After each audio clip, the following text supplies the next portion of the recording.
Rogelberg is the professor at University of North Carolina, Charlotte, and the author of The Surprising Science of Meetings. Joins me from North Carolina. What do you make of this? I know what the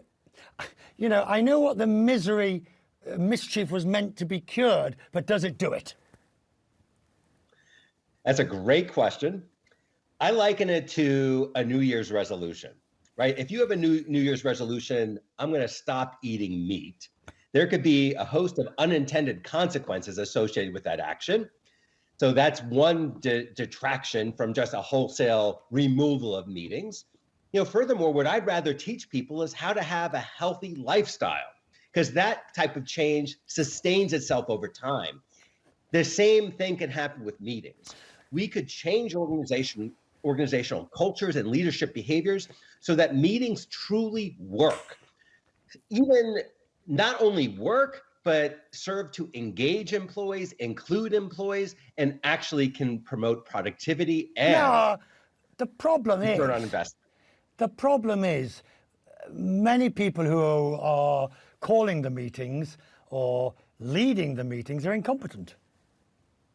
That's exactly right. And that's what this solution doesn't solve. We need to level up leadership skills when it comes to meetings. The research shows that only around 20% of leaders ever receive any training on meetings. That's pretty crazy when you think about how much time is spent in this activity. I have a rule which I try to follow, and often, of course, one follows it in the breach. But I have a rule that any meeting, well, pretty much no meeting lasts more than 20 minutes. If it's lasting more than 20 minutes, something's gone wrong. I love that idea. I love the idea of tight meetings, especially because of something called Parkinson's Law. And Parkinson's Law is the idea that work expands to fill whatever time is allotted to it. So if a meeting is scheduled for an hour, it will take an hour. But if a meeting is scheduled for 20 minutes, it will take 20 minutes. So how do you tell people, let's say you're in a meeting and you need to telegraph to the fellow participants that this isn't going down very well, it's a boring load of old nonsense, and actually we've all got better things to do. How would you say that?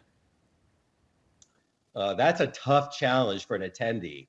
What I'd rather have is meeting leaders start to state that instead of expecting attendees to do that. This is where, leaders receiving training, but ultimately meetings exist within a broader ecosystem. We could start changing conversations around meetings. We could start asking leaders to meet with their teams and have conversations such as, well, what meetings are actually needed? We could have conversations around who really needs to attend various meetings, conversations around how long meetings should be and what types of norms we want to have. Meetings are collective experiences. So therefore, let's engage the team in having these conversations as opposed to some top-down initiative that doesn't fundamentally change that ecosystem. The other thing I always remember about meetings is that most of the attendees, particularly in a meeting of about, say, anywhere between 7 to 15 people, a largish meeting, they will hunt in a pack. They will find out which way the wind is blowing from the boss in the big chair and follow slavishly as that movement goes. They'll spot who's the weak person, who's the person being beaten up, who's the person who's the best boy or girl in town. That can certainly happen, but a lot of that can be prevented by leaders expressing a set of values around what they're truly hoping to have happen in a meeting and what they hope to avoid. Right now, while we have millions and millions and millions of meetings a day, there's no conversation really around how we want to have these meetings, what are our collective expectations.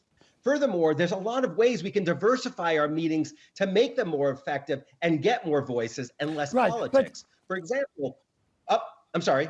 Don't we have to be careful that we don't have meetings about meetings to discuss meetings?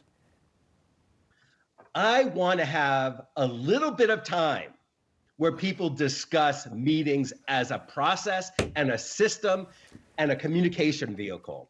So yes, I don't want to institute a whole bunch of meetings about meetings, but I want to take all the energy that exists out there, all the discomfort that people have, Yeah. and I want to translate that to positive energy on how we can make these things better. After all, meetings are actually an evolution from what we used to have during the Industrial Revolution, which is just command and control processes. Meetings are essential for communication, cooperation, coordination, consensus decision making. It's where organizational democracy takes place. So we don't want to eliminate organizational democracy. We just want to make it work for us. And that's where the science can really kick in. I'm so glad to have you on the program today, sir. We'll talk more about this as the year moves on. Thank you for giving us your time. Thank you.